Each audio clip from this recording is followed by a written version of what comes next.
उनके स्थान पर अगर मैं होती तो पिताश्री को भला बुरा कहे बिना न रहती, नहीं रहती मैं। और अब ये एक अपमान के बाद और अपमान। एक जामाता और पुत्रियों को तो घर में हो रही यज्ञ में आमंत्रित किया और दूसरे की उपेक्षा कर दी गई।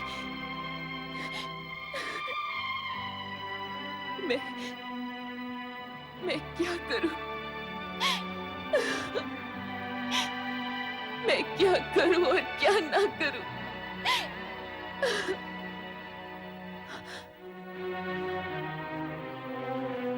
क्या मैं ये विचार दूं कि मेरे माता पिता और एक मात्र ग्रह भी है, अथवा चंद्र और रोहिणी के कहे अनुसार यज्ञ में सम्मिलित होने के लिए चली जाऊं? हाँ, मैं नहीं, किंतु यदि पिताश्री ने मेरे स्वामी के विषय में पुनः कोई अनर्गल बातें कही तो नहीं।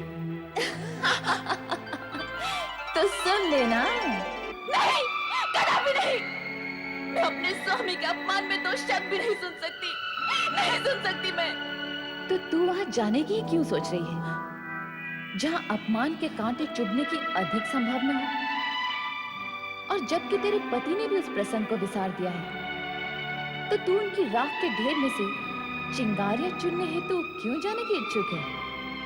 ये ज्ञात होते हुए भी कि चिंगारियों को हवा लग जाए तो वे भीषण अग्निज्वाला का रूप ले लेती हैं। किंतु मैं अपने हृदय में चिंगारियां समेटे हुए भी जीवित नहीं रह सकती, नहीं रह सकती मैं जीवित। जो होना है सो हो ले। मैं पिताश्री से ये बात अवश्य पूछूंगी कि जिनके आगे समस्त देवता भी नतमस्तक रहते हैं, उन्हें अपमानित करने का उन्हें साहस कैसे हुआ? एक बार और सोच ले, कहीं कोई अनर्थ न घट जाए। यदि मैं न गई तो यज्ञ के रूप में बिछाया पिताश्री का ये शिव विरोधी षड्यंत्र कहीं जटिलतम न हो जाए। मुझे जाना ही होगा। हाँ, मुझे जाना ही होगा। यज्ञ में सम्मिलित होने हेतु तू पुनः सदाशिव से विचार विमर्श क्यों नहीं कर लेती? उनका उत्तर संभवतः तुम्हारी दुविधा का हल निकाल दे।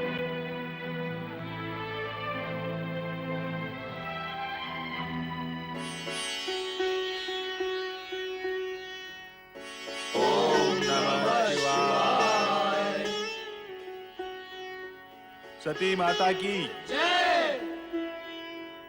प्रभु, मैं पिताश्री के यहाँ हो रही यज्ञ में सम्मिलित होने की इच्छुक हूँ। मैंने तुम्हें प्रथम भी कहा है, बिना निमंत्रण किसी सम्मानीय व्यक्ति का कहीं जाना अनुचित है। कहीं जाने का प्रश्न ही नहीं प्रभु। मुझे तो अपने मातृ गृह जाना है, अपने माता पिता के घर, अपने घर। विवाह उपरांत स्त्री का घर वही होता है जो उसके पति का घर हो। ये कैलाश धामी तुम्हारा अपना घर है, तुम यहाँ की स्वामिनी हो। इसका तात्पर्य ये कि विवाहोपरांत पुत्री का माता पिता से संबंध टूट जाता है, उन्हें विसार देना ही उचित है। मैंने अपने अपमान को तो विसार दिया, किंतु यदि वहां तुम्हारा तनिक भी अपमान हुआ तो वो मुझसे सहन नहीं होगा। यही सोचकर मैं तुम्हें टोक रहा था, किंतु जब तुमने जाने का निश्चय कर ही लिया है तो जैसी तुम्हारी इच्छा। पुत्र नंदी। जी प्रभु। अपनी स्वामिनी की इच्छा पूर्ति हेतु शिवगणों को साथ लेकर इनके साथ दक्ष यज्ञ में जाओ। जैसी आज्ञा प्रभु।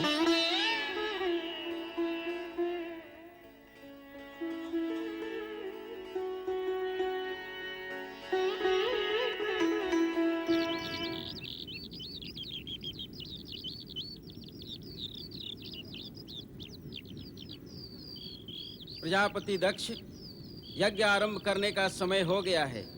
महारानी वीरणी को बुलवाइए। जो आज्ञा ऋषिवर। हरिओम तत्सत, हरिओम तत्सत, हरिओम तत्सत।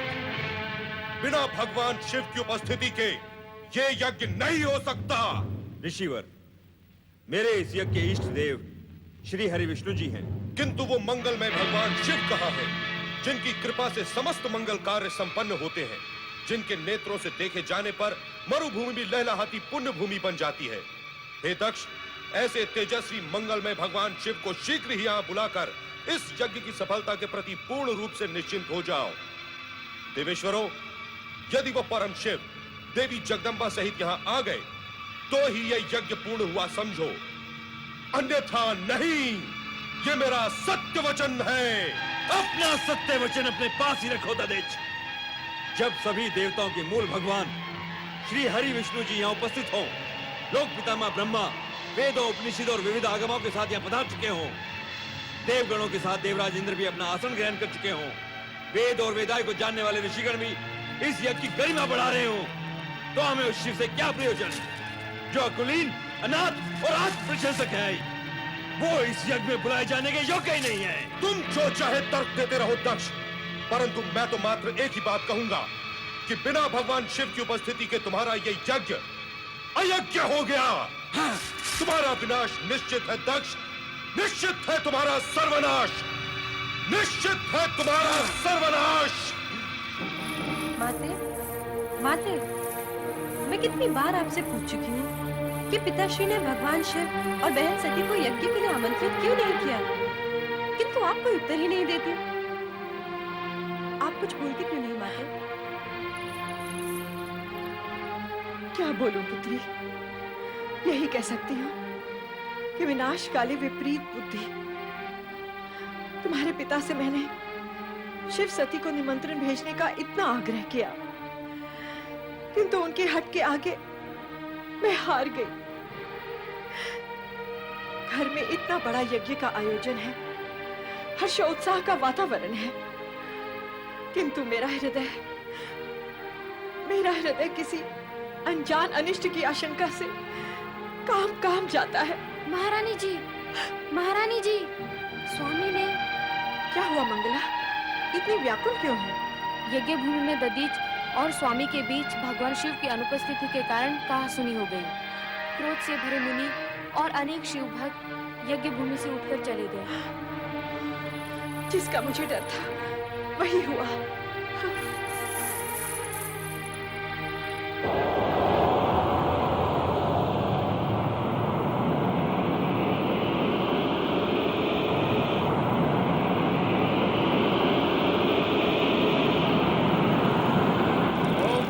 परमात्मने स्वाहा।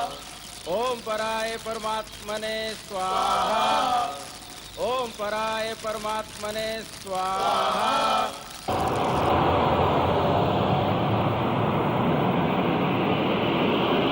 ओम पराय परमात्मने स्वाहा।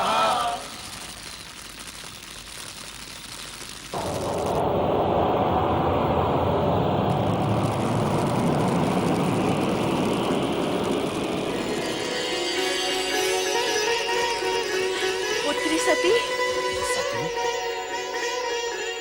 सती, सती तुम आ गई? अच्छा किया तुम आ गई।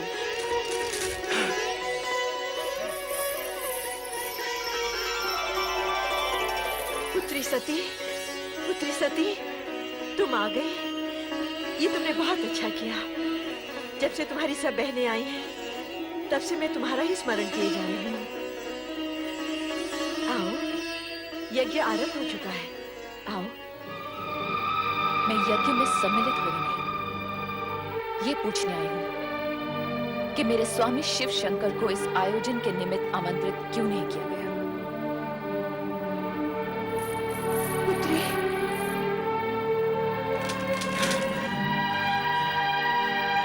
सती, तुम? हाँ, मैं शिव की अर्धांगिनी सती हूँ प्रजापति दक्ष। मैं वही सती हूँ जिसने शिव को पति रूप में पाने के लिए आपकी इच्छा के विरुद्ध शिव की आराधना की थी और उनके चरणों में स्थान पाया था। ये सब हम जानते हैं। क्या तुम हमारे यज्ञ में विघ्न डालने के लिए यहाँ आई हो? यज्ञ देवताओं में श्रेष्ठ भगवान शिव शंकर को आमंत्रित न करके आपने पहले ही विघ्न डाल दिया है पिताश्री। तो फिर आप ये झूठा दोषारोपण मुझ पर क्यों कर रहे हैं? हमने जानबूझकर तुम्हें और तुम्हारे उस भूतनाथ पति को निमंत्रित नहीं किया था ताकि तुम अपनी अनुचित चेष्टाओं से इस यज्ञ के पवित्र वातावरण को अपवित्र न कर सको। हम पूछते हैं कि जब हमने तुम्हें बुलाया ही नहीं था तो तुम अपना अपमान कराने यहाँ क्यों चली आई हो? मैं आपसे उस अपमान के बारे में पूछने आई हूँ जो आपने मेरे स्वामी को नहीं बुलाकर किया है। आपका ये साहस कैसे हुआ कि देवों के देव महादेव को उनके यज्ञ भाग से वंचित रखे? और आपने ये कैसे सोच लिया कि यज्ञ को शिव से वंचित रखने का भारी अपराध करने पर भी आपसे कोई पूछने तक नहीं आएगा? मैं आपसे पूछती हूँ पिताश्री, जब आपने अपनी सभी अन्य पुत्रियों और जामाता को सहर्ष इस यज्ञ में सम्मिलित किया है तो फिर मुझे क्यों नहीं? मेरे पति महादेव को क्यों नहीं? इसलिए कि तुम्हारा पति महादेव कहलाने के योग्य ही नहीं है। वह कुलीन अमंगलकारी, वेदों से बहिष्कृत और क्लेशधारी है। भूत पिशाचों के स्वामी उस भूतनाथ के साथ हमने तुम्हारा विवाह अपने पिता ब्रह्मा के दबाव में आकर किया था और उसके लिए हम आज तक पछता रहे हैं सती, आज तक पछता रहे हैं। हाँ, जब तुम बिना बुलाए यहाँ चली आई हो तो इस यज्ञ में भाग लेकर अपने पति का यज्ञ भाग भी प्राप्त करो। बैठो सती। पिताश्री, अब भी कुछ नहीं बिगड़ा है। आप कैलाश जाकर मेरे स्वामी को आदर पूर्वक यहाँ ले आइए और इस यज्ञ को विधि पूर्वक संपन्न कीजिए। एक पुत्री होने के नाते मैं आपसे विनती करती हूँ। नहीं, नहीं, कदापि नहीं। हम उस ढोंगी पाखंडी भवोद्धारी को इस यज्ञ में कदापि आमंत्रित नहीं करेंगे। हम नहीं चाहते कि उसके अपावन नाम की छाया भी इस पावन यज्ञ पर पड़ने पाए। पिताश्री,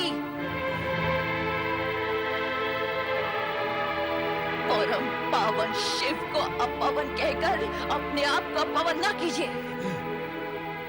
आप जैसे शिव द्वेषी को शिव निंदा करते हुए देखकर मुझे आपकी पुत्री होने पर लज्जा होने लगी है।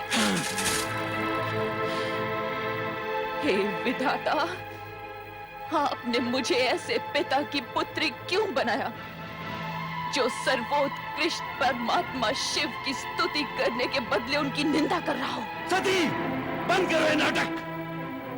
अभी तुमने अपने पति के दोषों का बखान सुना ही कहां है? यदि मैं तुम्हारे उस कर्महीन पति के दोषों को गिनाने लगूंगा तो समस्त ब्रह्मांड की गिनती भी कम पड़ जाएगी।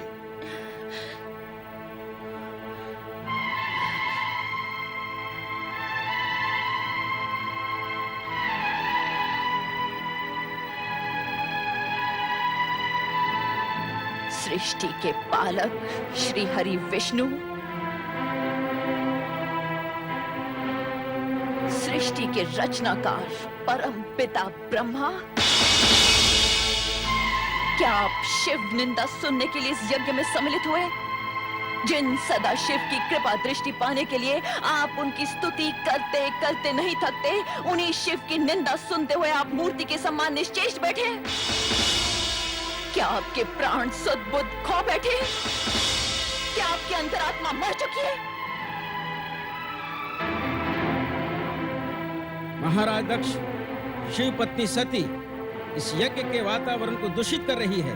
इसे रोकिए और यज्ञ से बहिष्कृत कीजिए। जो व्यक्ति स्वयं यजमान दक्ष प्रजापति का सरासर अपमान कर रहा हो वो यज्ञ में रहने के योग्य नहीं है, भले ही वो आपकी पुत्री ही क्यों न हो। सती, इसी समय चली जाओ यहाँ से। मैं इस यज्ञ से तब तक नहीं जाऊंगी जब तक आप और इस यज्ञ में सम्मिलित होने वाले सभी लोग शिव की अवज्ञा के प्रति खेद व्यक्त नहीं करते। मैं यहाँ से तब ही जाऊंगी जब आप सब शिव से क्षमा मांगेंगे। मैं यहाँ शिव के अपमान का परिमार्जन करने आई हूँ, आपके कहने से चले जाने के लिए नहीं। सती, तुम यज्ञ का अमूल्य समय व्यर्थ ही नष्ट कर रही हो। हम तुमसे कितनी बार कह चुके हैं कि तुम्हारे पति वेद विरोधी, अमंगलकारी और अपावन है, इसलिए हमने उसे इस यज्ञ से बहिष्कृत कर दिया है। एक ही बात को बार बार दोहराकर हमारे क्रोध की अग्नि को प्रज्वलित न करो। या तो चुपचाप यज्ञ में भाग लो, अन्यथा चले जाओ यहाँ से। चले जाओ। दक्ष प्रजापति, आप मेरे पिता हैं। तनिक इतना तो सोचिए कि अपने पति के अपमान का परिमार्जन न कर पाने पर आपकी ये पुत्री शिव को क्या मुंह दिखाएगी? क्या मैं कैलाश लौटकर शिव से ये कहूंगी कि मैं आपकी निंदा सुनने वहां गई थी? शिव निंदा सुनने वाला भी शिव निंदा करने के समान नरक का पात्र होता है। तो जहां जाना है चली जाओ, तुम्हें रोका किसने है? किंतु एक बात अच्छी तरह समझ लो सती, जिस शिव ने हमारा सरासर अपमान किया है, उसी शिव से अपने अपमान का प्रतिशोध लेने के लिए हमने इस महायज्ञ का आयोजन किया है। और सुनना है तो सुनो, अब शिव मेरे लिए सदा सदा के लिए बहिष्कृत है। वो भूतनाथ, शमशान में पड़े रहने वाला अघोरी, नंग धड़ंग अवधूत, महाकपटी, अति अहंकारी। बस कीजिए दक्ष प्रजापति, बस कीजिए। मैं पति निंदा नहीं सुन सकती, नहीं सुन सकती मैं पति निंदा, नहीं सुन सकती मैं पति निंदा, नहीं सुन सकती, नहीं सुन सकती, नहीं सुन सकती।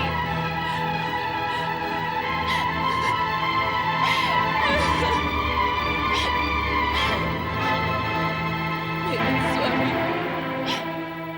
आपने मुझे न आने के लिए कितना समझाया, किंतु मैं मूढ़मती केवल पिता को 2 बातें सुनाने के लोभ में यहाँ चली आई। उस समय मैंने ये न सोचा कि यदि मुझे पति के विषय में अपशब्द सुनने पड़ गए तो अब तो मैं अपने स्वामी को अपना मुंह भी नहीं दिखा सकती।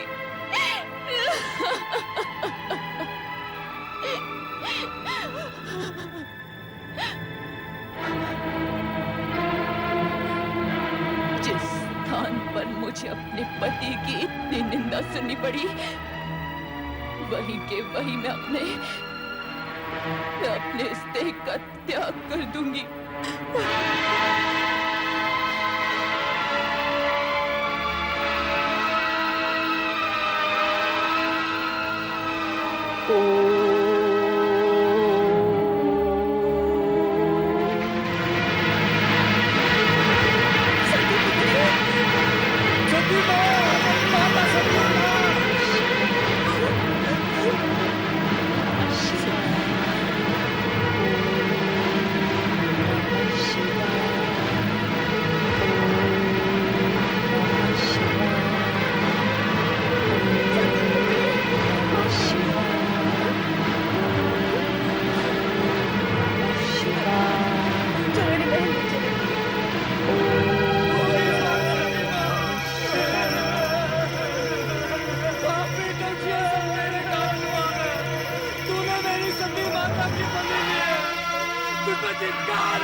तुम्हारी ये दुर्दशा, तुम अकेले लौट आए।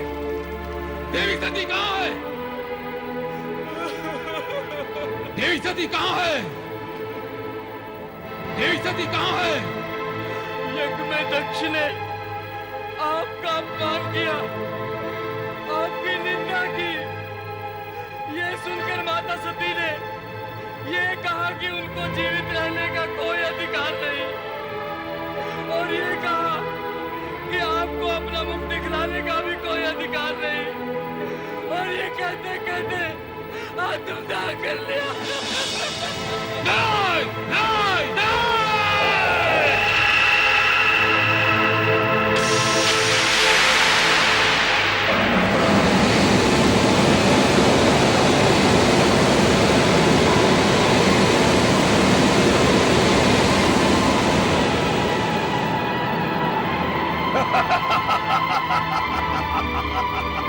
जय महारुद्र, मेरे लिए क्या आज्ञा है प्रभु? वीरभद्र, दक्ष का अहंकार हमारा विरोध है, और हमारा विरोध उसका विनाश। जो आज्ञा प्रभु। जाओ उस यज्ञ को भ्रष्ट कर डालो। और जो भी तुम्हारा विरोध करे उसे भी भस्म करने में संकोच न करना। आज विनाश लीला का वो नर्तन करना कि वहां कोई भी शिव सती विरोधी जीवित न रह पाए। जाओ। ऐसा ही होगा प्रभु। जय महारुद्र।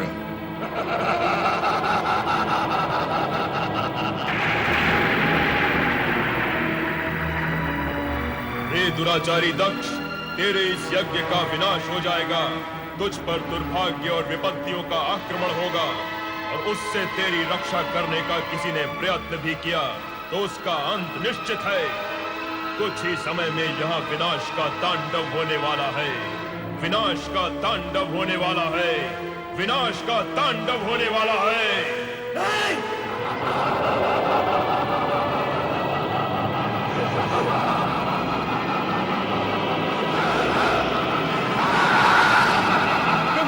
मेरी रक्षा कीजिए, मेरी रक्षा कीजिए प्रभु। दक्ष, शिव की निंदा और उपेक्षा करके तुमने वो दंडनीय अपराध किया है जिससे तुम्हें कोई नहीं बचा सकता, स्वयं मैं भी नहीं। तुम्हारा उद्धार हो सकता है तो चराचरपति शिव के हाथ हो।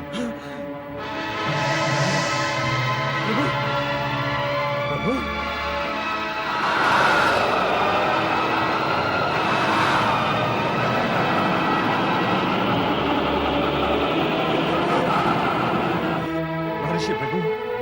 अब इस संकट से आप मुझे उबारिए। मेरी सहायता कीजिए ऋषिवर, मेरी सहायता कीजिए। अपहताः शूराः रक्षांसि वेदी सदा।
यदि तू अपने आप को इतना ही शक्तिशाली समझता है तो मेरे बराबर का होकर अपनी शक्ति का प्रदर्शन कर।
मेरे स्वामी की मृत्यु नहीं हो सकती। वे परम पिता ब्रह्मा के पुत्र हैं। उनकी मृत्यु नहीं हो सकती। उनकी मृत्यु असंभव है। तुम्हारा कथन मिथ्या है, मिथ्या। नहीं महारानी, ये सत्य है। प्रजापति महाराज दक्ष अब इस संसार में नहीं रहे। क्या मेरे स्वामी इस संसार में नहीं रहे? मेरा सुहाग मिट गया है। यदि मेरा सुहाग मिट गया है तो मैं जीवित रहकर क्या करूंगी? मैं अपने प्राण त्याग दूंगी। मैं अपने प्राण त्याग दूंगी। नहीं माते, नहीं, धैर्य रखिए माते। इतना दुखी मत होइए माते। नहीं, मेरे स्वामी के बिना मेरा जीवन व्यर्थ है। मेरा जीवन व्यर्थ है। मैं जीना नहीं चाहती। मैं जीना नहीं चाहती। मैं नहीं रहना चाहती। शांत हो जाइए माते, शांत हो जाइए। दक्ष प्रजापति जीवित हैं। क्या? मस्तक विहीन होने के उपरांत भी उनका शरीर निस्तेज नहीं हुआ है। शिव इतने कठोर नहीं माते कि किसी के प्राण हर ले। उन्होंने तो पिताश्री को केवल उनकी करनी का दंड दिया है। अब आप ये शोक त्याग दीजिए और शिव जी से प्रार्थना कीजिए कि वो शीघ्र से शीघ्र पिताश्री को पुनर्जीवित कर दें। मैं शिव से प्रार्थना करूं अपने पति को जीवन दान देने के लिए? मैं तो, क्या वो मेरी प्रार्थना सुनेंगे? हाँ माते, शिव शंकर दयालु हैं। वे अपने भक्तों की प्रार्थना अवश्य सुनेंगे। शिव ने ही तो हमारे पति को मृत्यु के मुख से बचाया था। क्या आपको ज्ञात नहीं माते? हाँ, तुम्हारे पति चंद्रदेव तो शिव के भूषण हैं, शिव के परम प्रिय हैं। इसीलिए शिव ने उन्हें जीवन दान दिया। परंतु मेरे पति तो शिव के द्रोही थे। मेरे पति के समान शत्रुता तो संसार के किसी प्राणी ने शिव के साथ न की होगी। ऐसे शिवद्रोही को भला शिव कैसे क्षमा कर सकते हैं? मैं किस मुंह से शिव से अपने पति के अपराधों की क्षमा मांग लूं रोहिणी? कैसे? पतिव्रत और पति की शिवद्रोहिता के तिराहे पर किंग कर्तव्य विमूढ़ खड़ी वीरणी निश्चय नहीं कर पा रही थी कि पति के जीवन का दान मांगने वो भोलेनाथ की शरण में जाए भी तो कैसे जाए। पति के शिवद्रोह ने उसके पग जकड़ लिए। पति की मृत्यु ने उसकी चेतना जड़ कर दी। मन में रह रहकर यही प्रश्न उठता रहा कि क्या भोलेनाथ उसके अभिमानी, विद्रोही और अविवेकी पति को जीवन दान देंगे?